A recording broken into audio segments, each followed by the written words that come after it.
All right, good morning, everyone. We're just going to give it a few moments to allow everybody to come in from the waiting room. Thank you for being here today.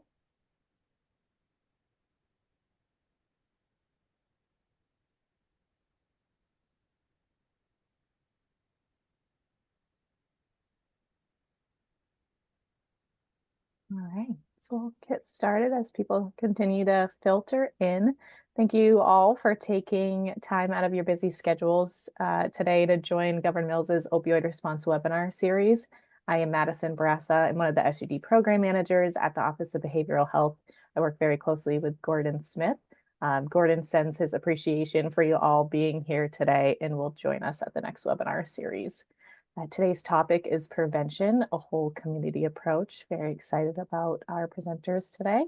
Just want to take a minute to note a couple of events that are coming up. Of course, the next webinar series that will be held on March 1st from 11:30 to 12:30. Keep an eye out for the registration notice that comes from AdCare to learn more about what topic we'll be hearing about in March. The second event that I wanted to discuss with you all today is supported through the opioid response work with AdCare and Points North Institute. The wonderful team at Points North Institute will be hosting the Cabin Fever Film Fest in Camden on Saturday, February 24th. That starts at 10 a.m. The Recovery in Maine program will be featured during the film fest starting at 4:30, screening the series of short films from the collection, followed by a community conversation. The Recovery in Maine portion of the day will be a free event, although there are fees for the other films if you are interested in a full day event. So I'll put the link to the additional information in the chat. We hope to see you all there. One additional housekeeping item today. If you have any questions, please put those in the question and answer box. The chat is open, but we won't be monitoring the chat for questions. So please just use that box if you have anything that comes up during the presentation. We'll get to as many questions as we can today. And if we don't, as always, AdCare will post the question and answers on the website in the upcoming weeks.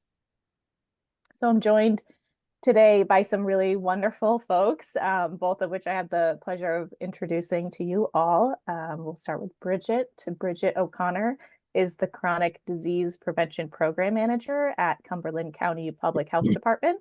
She has been supporting public health initiatives for over a decade, focusing on building the capacity of organizations and systems to support youth well-being.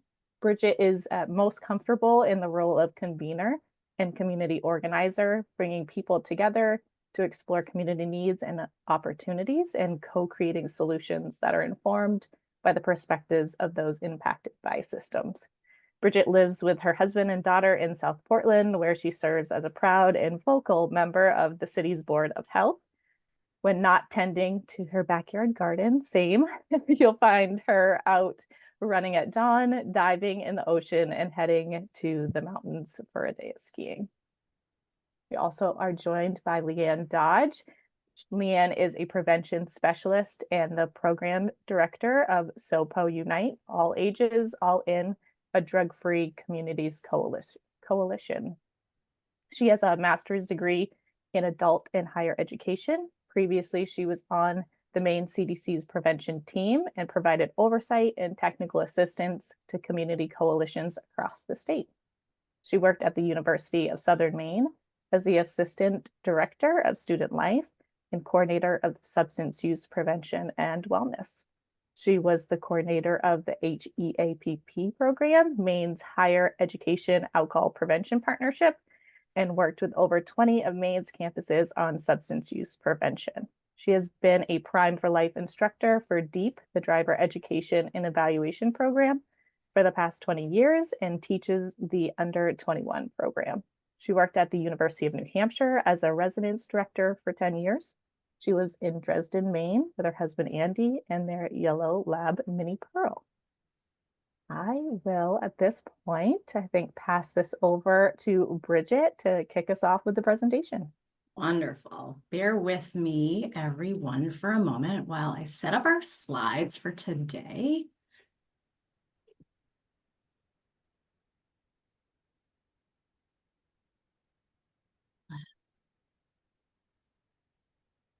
Just confirming that folks are indeed seeing presentation mode.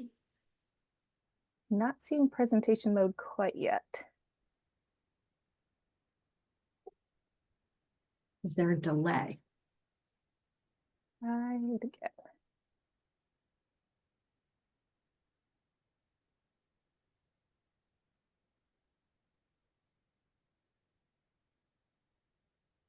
Let's try this again. Let me try this again.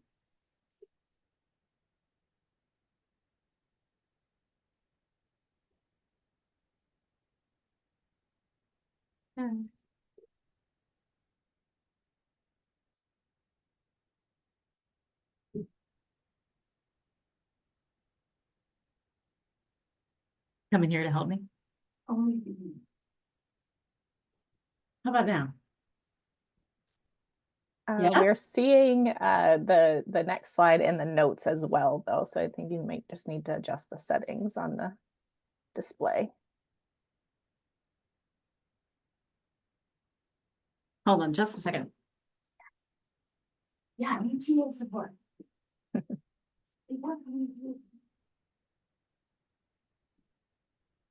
I have my IT person here helping me. No worries.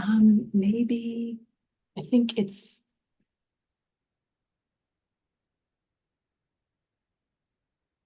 Here, now we are seeing the full presentation.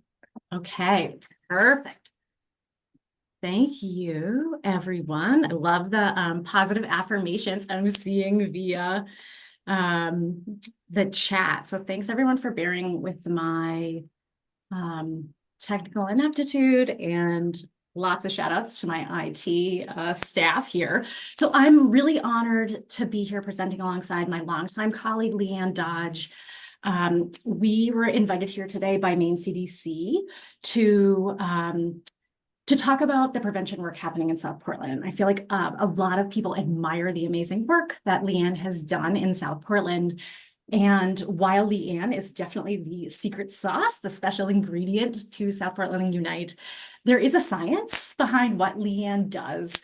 And we wanted to take some time to really talk about the science of prevention. She's not just an amazing human who bakes amazing baked goods, that she and all of our prevention colleagues adhere to a series of tools and foundations of science that we're going to share with you today, and also talk about what it looks like in South Portland to implement prevention. So the learning objectives for today, we are going to go over the core components of the strategic prevention framework, which is the fundamental foundation for prevention work. We're going to describe what we mean by the whole community approach to prevention and how it might differ from other ways that people approach prevention. And then discuss the ways in which partnerships and funding have been leveraged to create meaningful community level change. Leanne and I have never worked for the same organization, and yet we've worked together for the past 12 years. And I think that's just a testament to what collaboration can offer. So I'm really excited to dive in and talk about our work. So just a little bit about who we are. Maddison, thank you for introducing us and painting the whole picture of who we are. We'd like to just explain a little bit more about why we're here. And so I'm going to pass it to Leanne. Leanne, take it away. Great. So thank you, Bridget. And one thing to note is that we are certified prevention specialists. So this is a process that folks in prevention really should be a part of, because there's ongoing CEUs that are needed. There's an exam to take when people are provisional and want to become prevention specialists. And we have, again, required trainings. And one of the big ones, too, that we are required to do every 2 years is a 6-hour ethics training. And so really, that this really is a science. The prevention that we do is based on evidence, and we really want to highlight that today in our presentation. And this little me in a prom dress. My office is in South Portland High School. I'm not a staff member. I work for the whole city, but I get to be a prom chaperone. So every year I do look for new gowns. And just so you know, I never have worn something like this to the prom. It's not my prom, it's their prom. So Bridget, show us your picture. Oh, and I just want to add too, I just joined the board of directors for day one. So that's been a really great new connection for me to work with folks who are working in treatment and recovery as well. All right. Thanks, Leanne. Hey, here's me. And here's, I'm with the youngest member of SOPO Unite, or one of the youngest members of SOPO Unite. As I mentioned, I have worked with Leanne for a very long time. I too am a certified prevention specialist. I in here representing Maine Prevention Network, which is Maine CDC's chronic disease prevention infrastructure.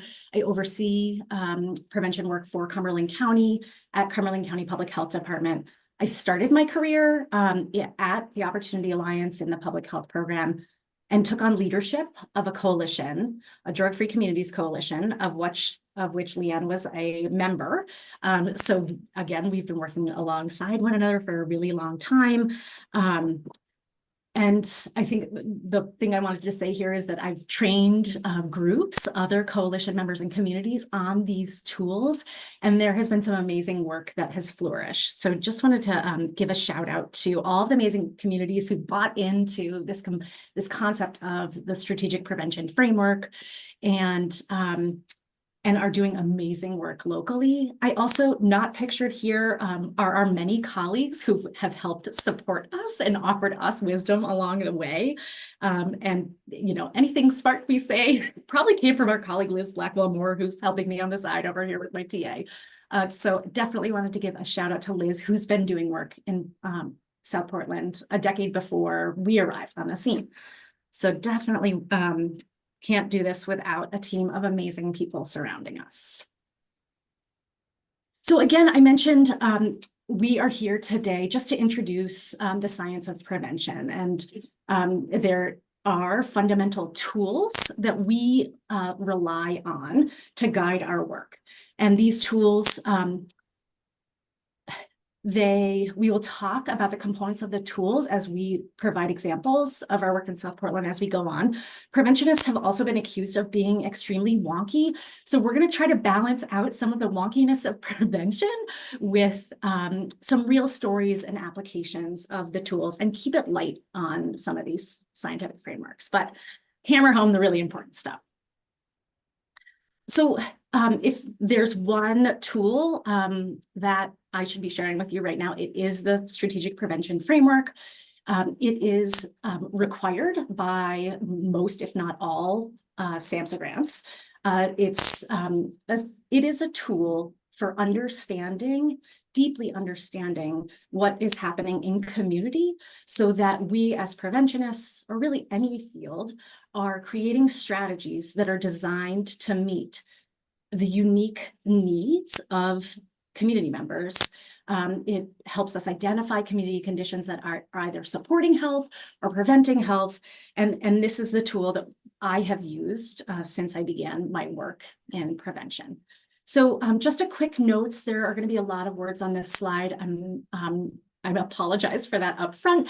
Just wanted to highlight a few elements of the SPF for you.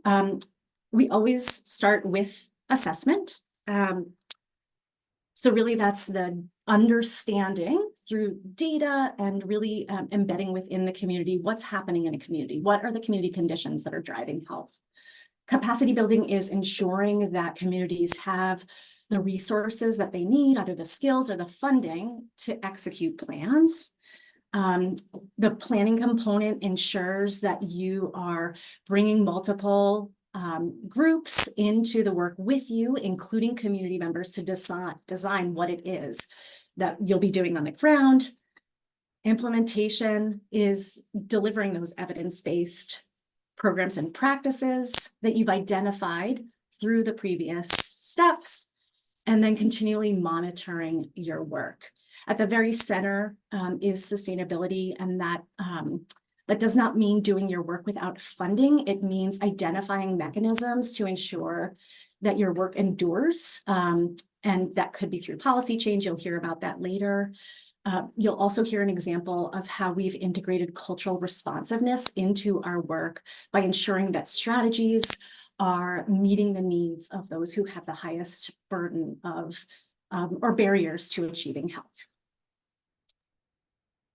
So I explained those, the center, and just want to name that this is an ongoing process. So this is not something that you start once at the beginning of a grant, but really like that concept of continuous quality improvement is core to how I've done the work. And I'm going to pass it to Leanne now. Great, thank you. So this is the continuum from prevention through recovery, and there's a lot of great similar models that can even give more details, but just so folks know that prevention work goes all the way from young folks or people not using it all to up to the point where they might need treatment. So we do all of this work. It's not just for people who have never used before, or young people that have never started. And so you'll see the word promotion here, kind of, again, going left to right, that promotion, health promotion, a lot of times people think that's just what prevention is just doing health promotion. But this promotion piece kind of covers through the whole continuum, and that we do specific strategies depending on the populations that we're working with.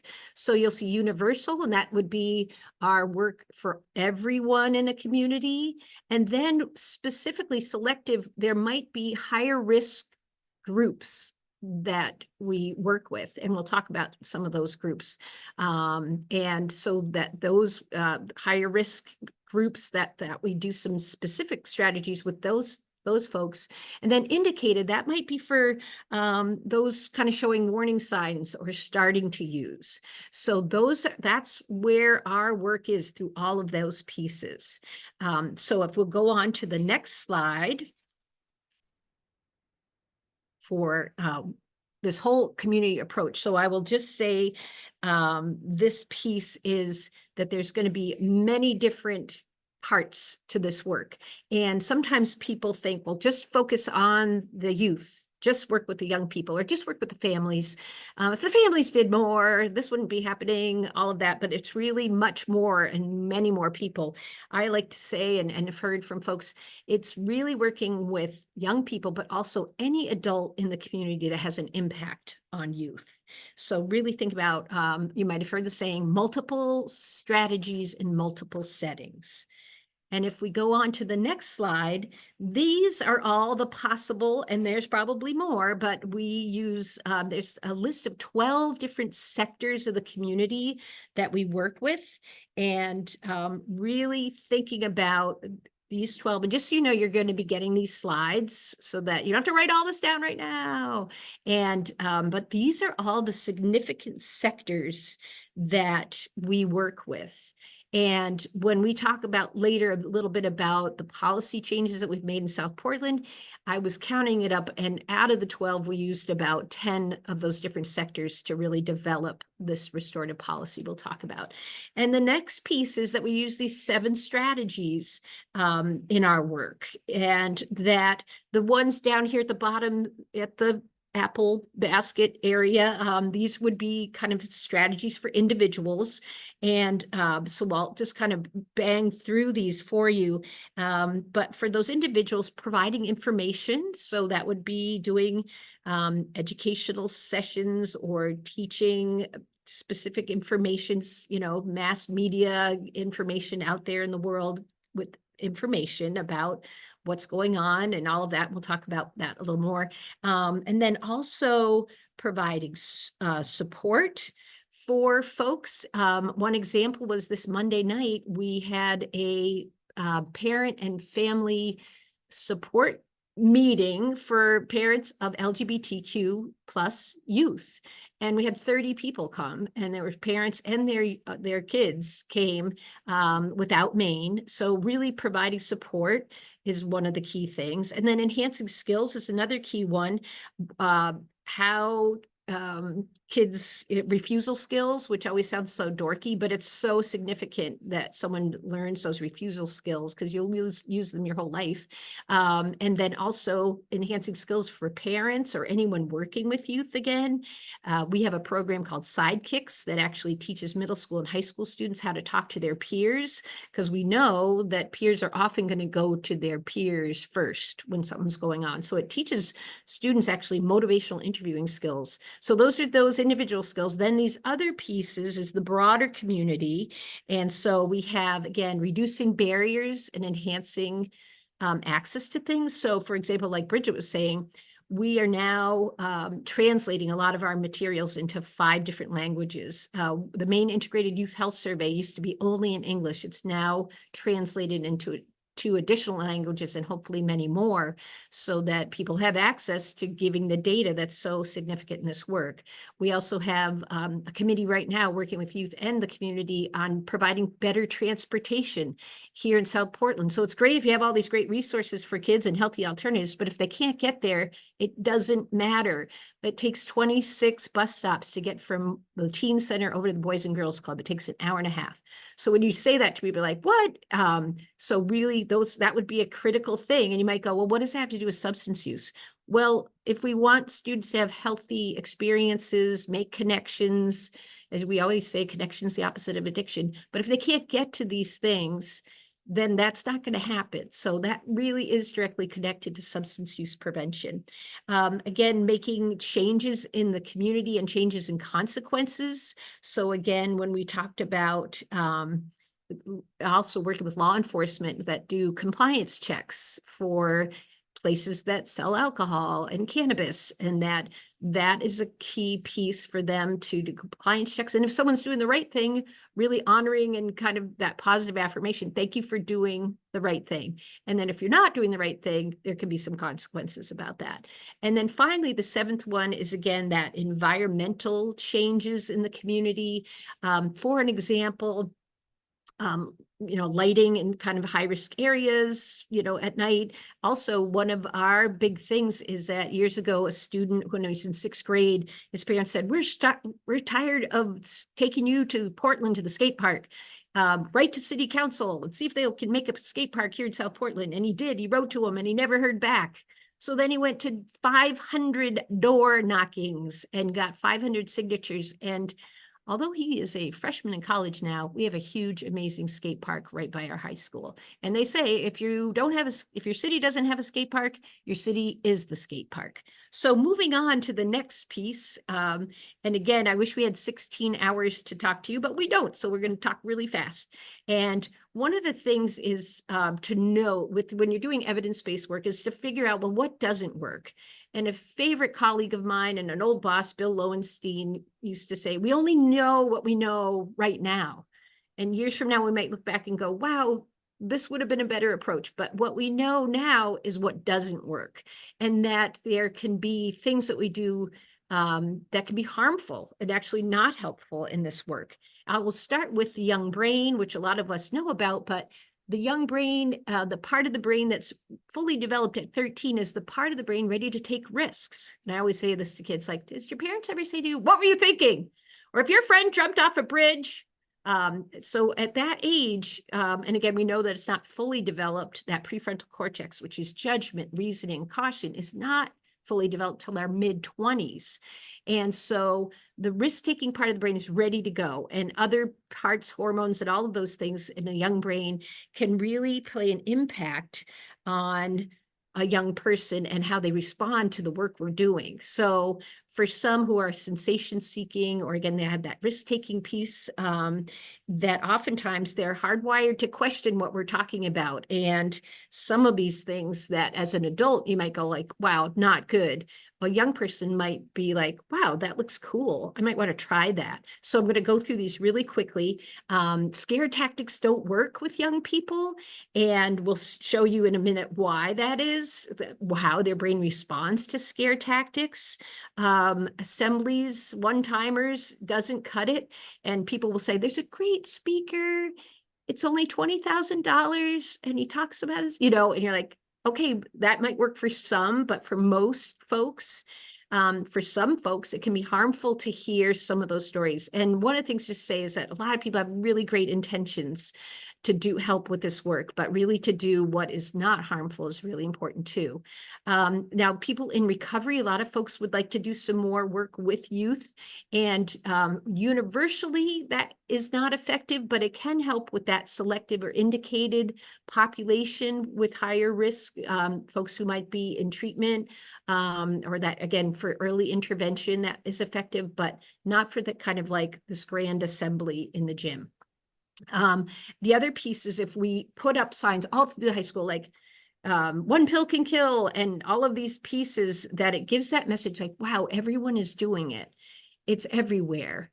And if I feel like everyone's doing it, then I will be more likely to want to do it. But when you look at the data, which we'll show you later, most people are not doing it. And so really that's important to not exaggerate. This is happening everywhere. Again, myth busting, people actually remember the myth, not the fact. I used to work at USM, and a student, a resident assistant, did a big bulletin board that said, the flu shot causes the flu. And that was the big message. And then underneath, like, no, it doesn't. But you'd ask students like, hey, did you get flu shot? No, because it causes the flu. So that's a weird thing in the brain, but people remember the myth, not the fact. Mock car crashes also were big. Even when I first moved to Maine 23 years ago, we were doing mock car crashes.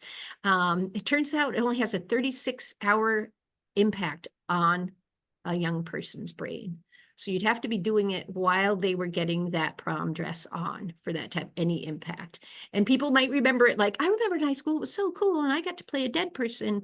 Often folks who are risk averse might remember it. The other piece too is the beer goggles. People love those.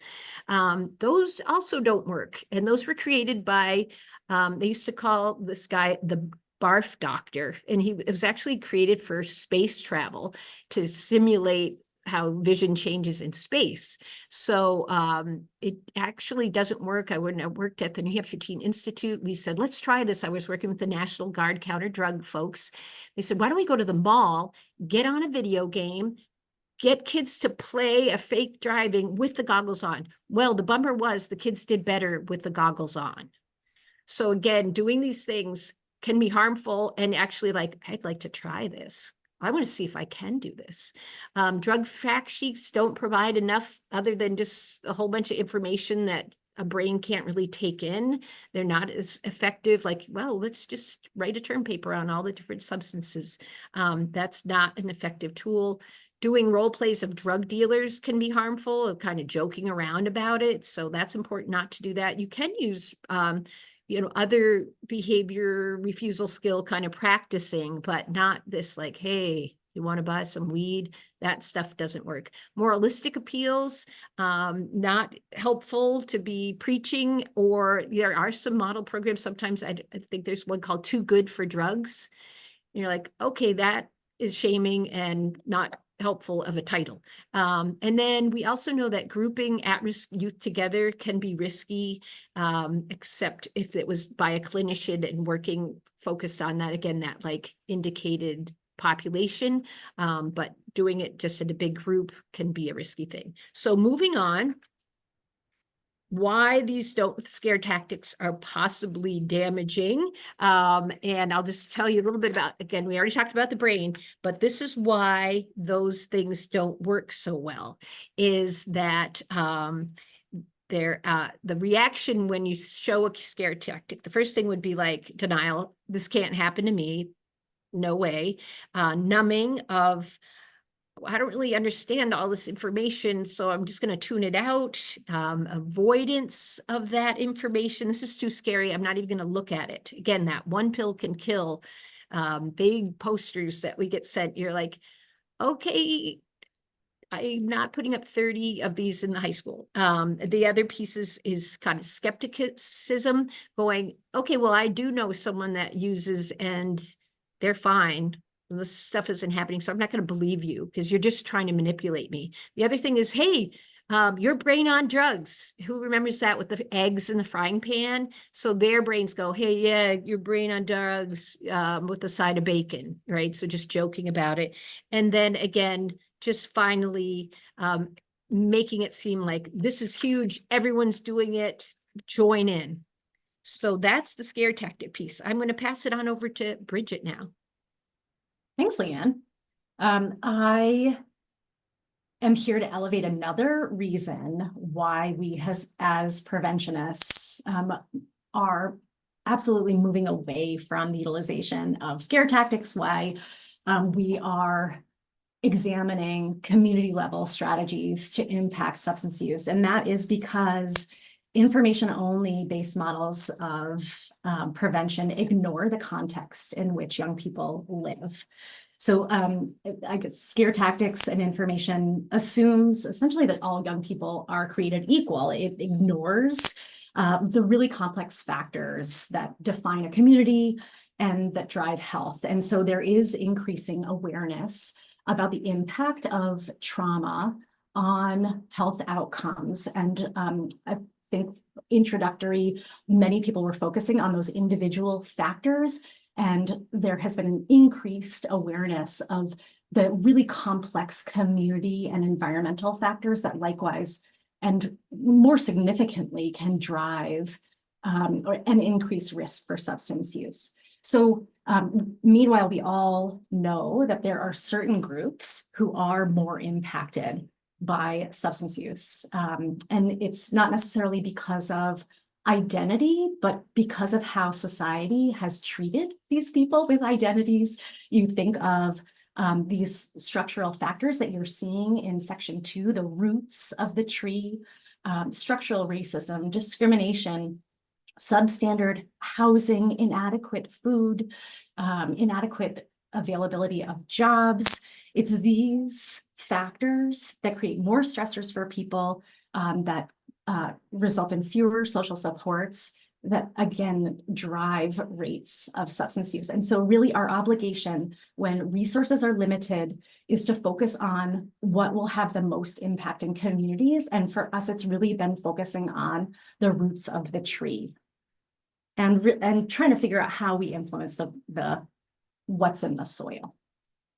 So I think that transition to community level change can be overwhelming. And since we've started, I have utilized this socio-ecological model as a way of beginning to map out strategies that can influence a whole community.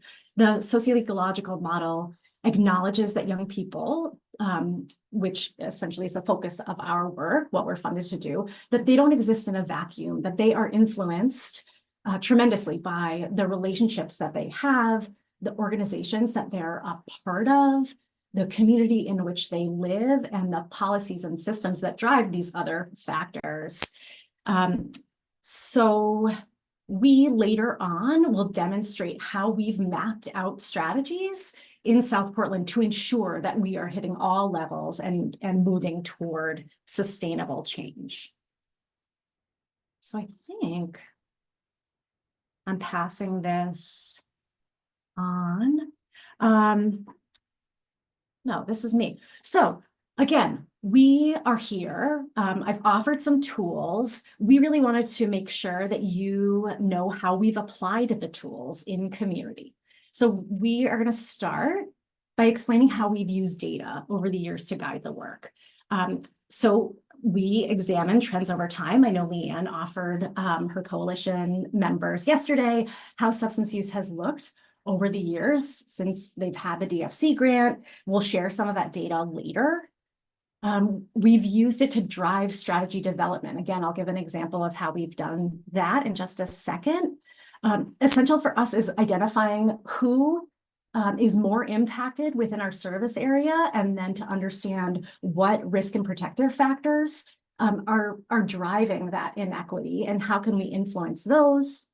And then finally, Leanne touched on this earlier, to really improve how data is collected. And so Leanne cited the example in South Portland where one of her coalition members and a school staff at the high school was realizing that the survey was not translated, the Maine Integrated Youth Health Survey.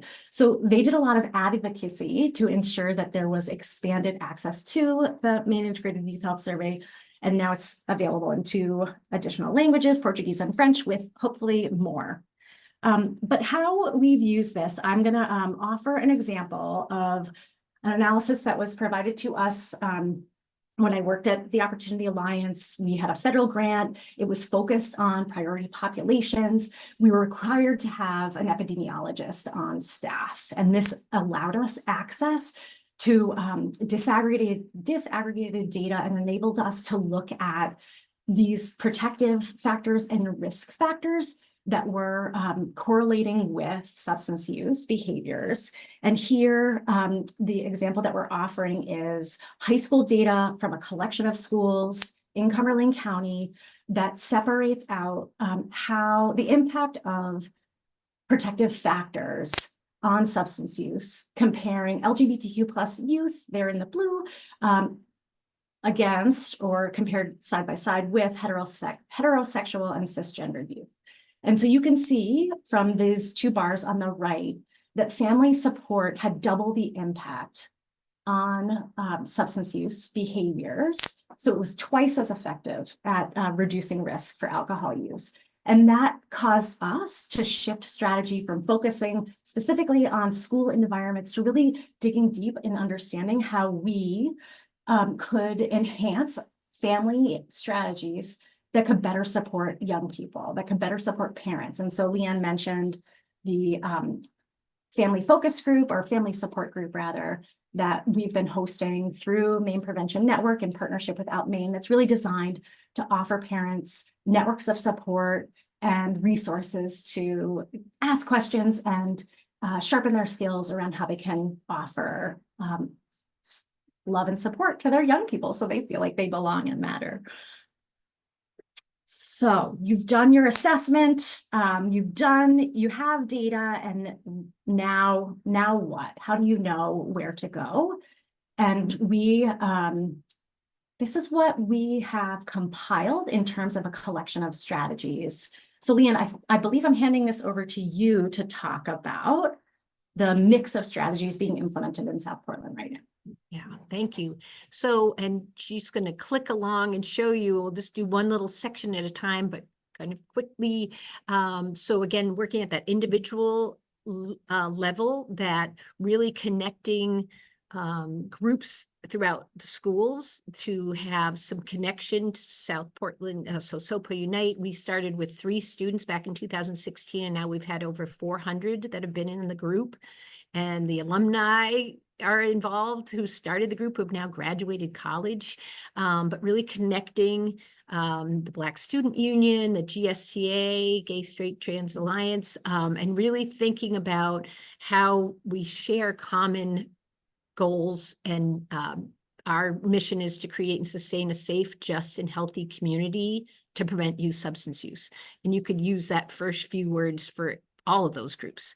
Really the relationship piece, think of all the different people. Again, I said any adult that has an impact on youth, to really look at the resources in the community to help people. And that's a key thing. Or again, we were talking about our alumni and different groups helping with the youth. We have alumni athletic captains come back and do captains trainings. We had a gathering with our alumni and our youth at the holidays, and they just shared some really great information. For example, no one is popular in college. Sorry, I'm in the school, so hopefully there's no announcements, so I could mute myself in a minute. So relationships, organizations. So think about all youth serving organizations. When we talk about our policy in a minute, that has spread to other youth serving agencies like our teen center, like our rec camp. So those organizations in the community are big and part of that. And there's some great programming called YEEP, which is for, that's getting into the next thing. But again, different organizations that are involved in this work. And again, really thinking about adopting other great programs. For example, Make It Happen is a program in Portland that helps multilingual learners, our new Mainers, help them go to college and help fill out forms. And they have some mentoring that we're going to try to adopt here in South Portland. Again, really using we forget to include youth a lot in this work, but they've been essential in planning and doing these best practice strategies. Again, back to the up to the community. I've already talked about the skate park. Employee assistance program is for really the hospitality industry that hires young people, that can be a risky place for substance use. So there's a whole toolkit for employers to make their community where they work a safe place for folks. And again, you'll have all these, but the last piece and the most long-lasting, high-impact part of this work is policy change, which some people go, it sounds boring or long and hard. It's so worth it, and it does take time and capacity, but one of the great things that South Portland Police Department did back in 2000, I think 14 or 15, adopted a standard operating procedure where if they were to pull over a young person or it's someone who's has been using substances in that moment, they are offered, would you like a summons? Or would you like to do this student intervention reintegration program, which is also that same Prime for Life curriculum? And if you take this program, the summons goes away. This is to take out any biases, again, that people might have, and so that everyone is offered the same experience and to offer support and help with students and holding them accountable too. So again, getting the community on board. So I just am aware of the time, so I will move on to how all these folks and these sectors helped us develop a restorative school policy. And just to highlight a few things about that is that we passed a restorative policy in 2017 with the help of all those sectors that we were talking about. We had school administrators, superintendent, coaches, parents, youth serving agencies, the media, the law enforcement. All these folks helped create our restorative policy, because we know that kicking kids out of school does not change behavior. And again, this for substance use doesn't change behavior. They can fall back academically. They might even surprisingly continue to use substances when they have 7 to 10 days at home, and really thinking about, well, what's a better way to go, and using restorative practice. We have tons of information about this if you ever want to reach out to me. But what happens is that there's more support and accountability, and that for some students, they might need intervention, that they need to meet with clinical folks to get some help around their use. Again, think to that indicated population, and that we know that, again, sometimes people think restorative practice is like a hug and say you're sorry, but it actually is more elaborate. In fact, our students at first said, I think we'd rather be suspended. So what happened, just to quickly say it. So when a situation happens, someone's impaired, or they have found that they were using in school, and assistant principals are involved. They get a wellness check from the nurse if the school resource officer needs to be involved. Then that happens too. And then, hey, we call your parents, come get your kid. But guess what? You come back the very next day and you have a meeting with our licensed clinical social worker, and they will work with you to figure out what makes sense for the student. And is it like, I was just doing it so one time, I don't even know what a vaping device is, to I've been using since 7th grade and I can't stop.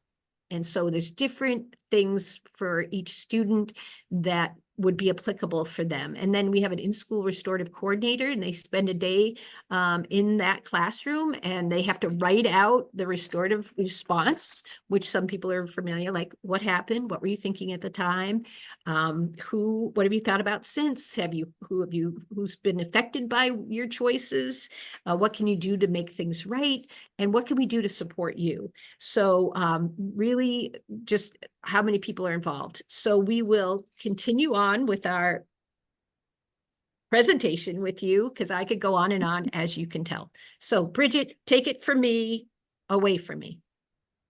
Well, you have many resources that you could offer. I feel like there have been PTTC webinars about your policy. So if people are interested, they can go to that. So I appreciate you doing your fast talking, Leanne. I'll try to do the same. I am going to talk about another component of the strategic prevention framework. Two, you'll hear two here. And so the first is about talking about how we integrated culturally responsive strategies into our prevention work. So at TOA, we received a federal grant, as I mentioned, called Partners for Thriving Youth. It had a focus on community resilience. And with that, the aim of our work was to shift the systems and structures in which young people were living and operating, and there were specific populations of focus. So our populations of focus were LGBTQ plus youth, BIPOC youth, and youth who had experienced repeat generational trauma. So a lens of community trauma with the solution being community resilience.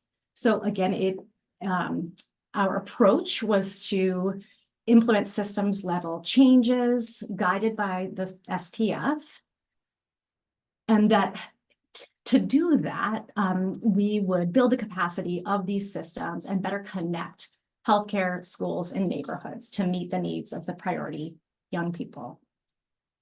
And so again, we began with deep assessments of these systems, had established very strong partnerships with local leaders to let us in and examine, like go under the hood and tell us what's happening in terms of behavioral supports for young people. So in school, this was implementing a SHAPE assessment. We will send a link with resources out to the group if you'd like to investigate some of these more. We did provider and system-wide focus groups to understand healthcare practices at our local FQHC, and then in neighborhoods engaged communities around these concepts of community engagement. I will give credit to the Adverse Community Experiences and Resilience Framework from Prevention Institute. We leaned into that model as a way of showing communities how they could shift to better support students. So with this specific project that I'm going to talk about today, this was it was a MIHAF funded project that aimed at supporting young people who were newly arrived to the community. And so in 2021 or 2022 rather, the school population at South Portland changed dramatically. There was an influx of people seeking asylum, many of whom were living in hotels in South Portland. And the school, while embracing this community with open arms, also was the first to admit that the systems and structures were not designed to meet these young people, and there was inadequate resources to support these urgent mental health needs. And so this is a perfect example of when prevention providers are called when there is an urgent issue and people want a solution to the issue fast. And we had to admit that we did not know what the solution to this issue was. I've never experienced a migration journey, and it felt really important to engage with impacted populations, including students, to help design whatever the intervention would be. So we utilize the MIHAF funds to pay students and multilingual staff to be cultural experts in the project. And the aim really was to co-create recommendations for building more inclusive, culturally responsive school-based behavioral health supports. And again, we led into this just with humility, acknowledging that we only had questions and a little money from MIHAF. And so our task was to really answer some of these questions that I've listed here. What is available to us already? What's going well? What else do we need? And how do we sustainably fund these?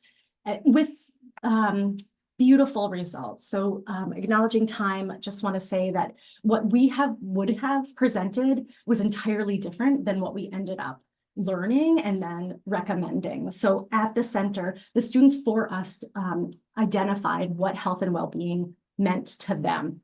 And in this case, stability and safety was at the core. And what they needed most to be mentally healthy and well were these four concepts: belonging, that they felt like they were supported for the future, that they had culturally relevant mental health supports, really preventionists, we probably would have focused there, and that the broader community had a cultural understanding of their experiences and can better support them. So here were some of the strategies that came out of that strategic planning process.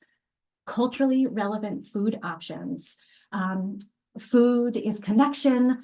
Food is not something that we often think about in substance use prevention. In fact, we are restricted from buying it in most cases. And for them, it was core to belonging and what we recommended to the school. And now there are plenty of people helping to support the district in expanding those options.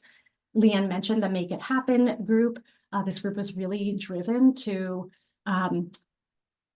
they're have enormous future aspirations and have endured incredible challenge. And so named a separate support that could help them prepare for the future here in the United States. Specific strategies that came out that were directly related to mental health supports included small group work, the Granny on the Bench project. Again, I'm not going to get into that here. I can share a link about what that is, but essentially elders providing social supports around mental health. And then the students were very adamant about, like, my mental health is impacted by my family's mental health. We want expanded mental health supports for our families. And then their biggest request was that teachers and staff and their peers at the school understood their experience. So again, what I probably would have assumed was widely different from what was presented to us. It was a beautiful process, and it was driven by assessment.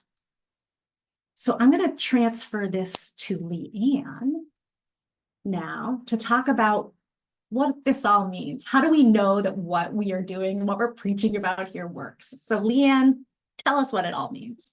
Yes, and so there's just 2 quick data slides to show this is working, that there's a reduction in use. And we focus typically on nicotine, alcohol, and cannabis for young people. And people, again, will say, like, what are you doing about the opioid crisis?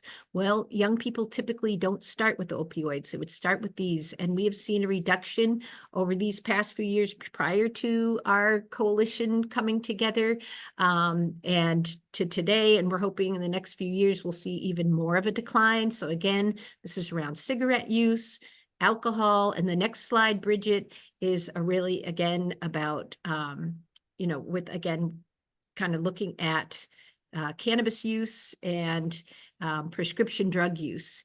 And it might be like, wow, you'd love to see it be even more dramatic than that. But again, the good news and just for people on here, if you're in Maine or any state you might be in, to really know that reach out to your prevention specialists in your communities, because where there are coalitions, there's actually lower rates of substance use. So that's what the good news is, that looking back to the data, it's working.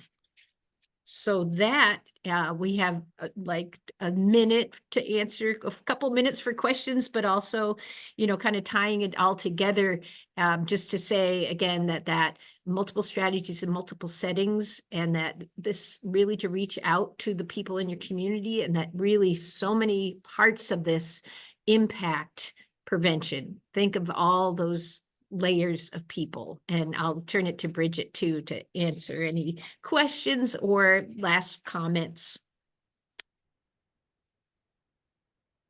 There are a couple of questions in the chat, in the question and answer box, if you all would like to dive into those. So when you all were talking about the family strategies that offer networks of support, there's a question that came in if there is a link for the resources for those support groups that you are referring to for parents, which possibly provides some maybe virtual options for people living in remote areas. So that was a lot of one question. I could probably break it up a little bit more, but if there are any links to those resources. Yeah, I'm happy to share links. And this could maybe be added to the resource slide, but Out Maine hosts a virtual parent support group. every month, and that's open to anybody.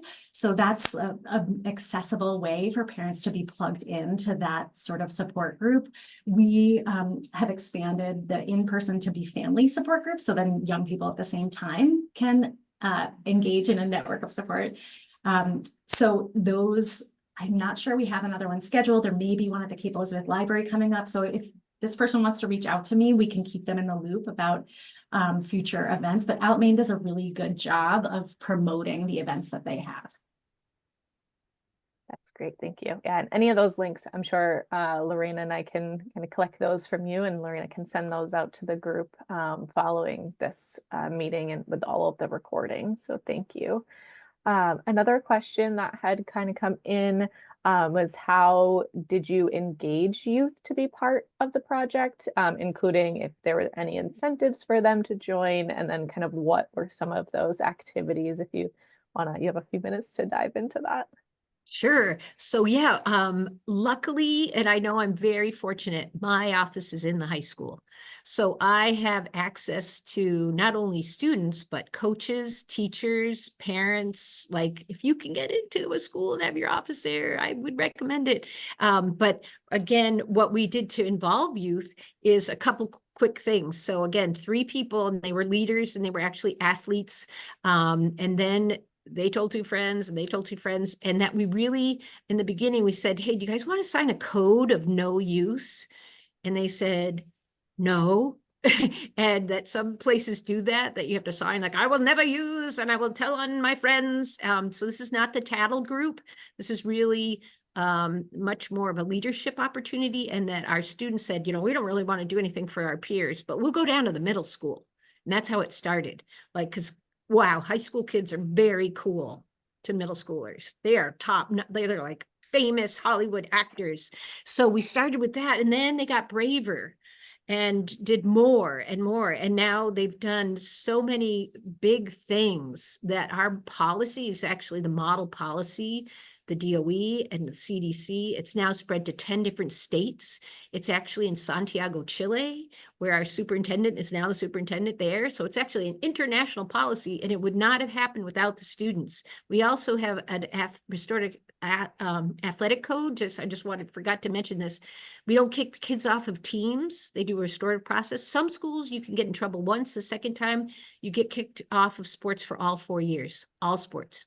So when you share those pieces, students are like, what? Not good. And so really training them and getting them involved in things like, could you help us? And we typically don't pay them for their time. I wish we had more money. Again, prevention's the least funded part of the continuum. It would be great if we had money to pay for their time. Sometimes we are able to. I do a lot of food on my own accord to feed them, but it looks great on a college application. I serve as a reference. I can write scholarship references.